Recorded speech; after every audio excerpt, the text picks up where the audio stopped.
Hello student, তোমরা যারা ক্যালকাটা ইউনিভার্সিটির আন্ডারে সেমিস্টার 4-এর ছাত্রছাত্রী আছো এবং তোমাদের রাষ্ট্রবিজ্ঞান সাবজেক্টটা মাইনর সাবজেক্ট হিসাবে আছে, তোমাদের জন্য আজকের ক্লাসটা খুবই গুরুত্বপূর্ণ।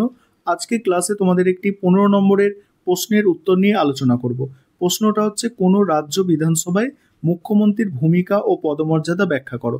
প্রশ্নটা ঘুরিয়ে আসতে পারে, মুখ্যমন্ত্রীর ক্ষমতা ও কার্যাবলী আলোচনা করো। এটা তোমাদের জন্য একদম মোস্ট ইম্পর্টেন্ট প্রশ্ন। কিভাবে তোমরা প্রশ্নের উত্তরটা গুছিয়ে লিখবে দেখে নাও। আরেকটা বিষয়, তোমরা জানো যে তোমাদের 15 নম্বরের প্রশ্নগুলো কিন্তু 300 শব্দের মধ্যে লিখতে হয়। খুব বেশি বড় করে লিখলে, অযথা যদি বড় করে লেখো তাহলে কিন্তু নম্বর কমে, সেক্ষেত্রে নম্বর বাড়ে না।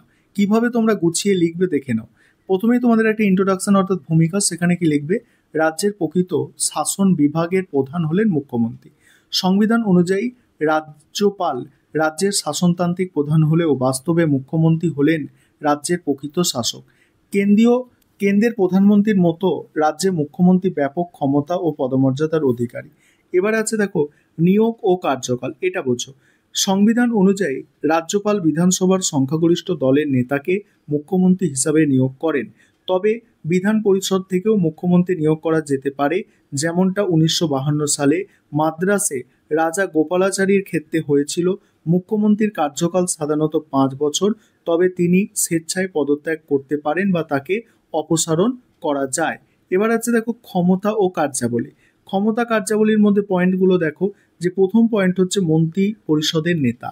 মুখ্যমন্ত্রী মন্ত্রী পরিষদের প্রধান, তার পরামর্শে রাজ্যপাল অন্যান্য মন্ত্রীদের নিয়োগ করেন এবং তিনি মন্ত্রীদের মধ্যে দপ্তর বন্টন করেন। মুখ্যমন্ত্রী মন্ত্রিসভার বৈঠক ডাকেন, তার সভাপতিত্ব করেন এবং সবার কর্মসূচি নির্ধারণ করেন। মন্ত্রীদের থাকা বা না থাকা তার ইচ্ছার ওপর নির্ভর করে। তার সঙ্গে কোনো মন্ত্রীর মতবিরোধ হলে সেই মন্ত্রীকে সরে যেতে হয়। তারপর হচ্ছে রাজ্যপালের পরামর্শদাতা। মুখ্যমন্ত্রী রাজ্যপাল ও মন্ত্রীদের মধ্যে সংযোগ স্থাপন করে।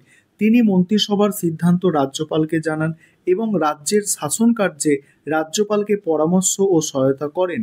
এই সম্পর্ক দুজনের ব্যক্তিগত বোঝাপড়ার ওপর অনেকটাই নির্ভরশীল। পরের অংশটুকু আলোচনা করব, তার আগে একটা বিষয় তোমাদের বলার আছে। তোমাদের জন্য অনলাইন কোচিং ক্লাস চলছে। তোমরা যদি কেউ পেইড ব্যাচে অ্যাডমিশন নিতে ইচ্ছুক থাকো বা স্টাডি মেটেরিয়াল পারচেস করতে চাও, সেক্ষেত্রে স্ক্রিনে যে নম্বর দেখতে পাচ্ছ এই নম্বরে যোগাযোগ করতে পারো। পরের পয়েন্ট দেখে নাও, আইনসভার নেতা। মুখ্যমন্ত্রী আইনসভার ঘনিষ্ঠ সম্পর্ক রাখেন। তিনি সংখ্যাগরিষ্ঠ দলের নেতা এবং বিধানসভার অধিবেশন আহ্বান, স্থগিত রাখা বা ভেঙে দেওয়ার বিষয়ে রাজ্যপালকে পরামর্শ দেন। তিনি সভায় সরকারের নীতি ব্যাখ্যা করেন এবং বিরোধীদের সমালোচনার জবাব দেন। কোনো মন্ত্রী বিতর্কে সমস্যায় পড়লে মুখ্যমন্ত্রী তাকে সাহায্য করেন। তারপর হচ্ছে দলের নেতা। মুখ্যমন্ত্রী শুধু রাজ্যের শাসক প্রধান নন, তিনি দলের নেতা। দলের জনপ্রিয়তা ও সাফল্য অনেকটাই তার উপর নির্ভরশীল।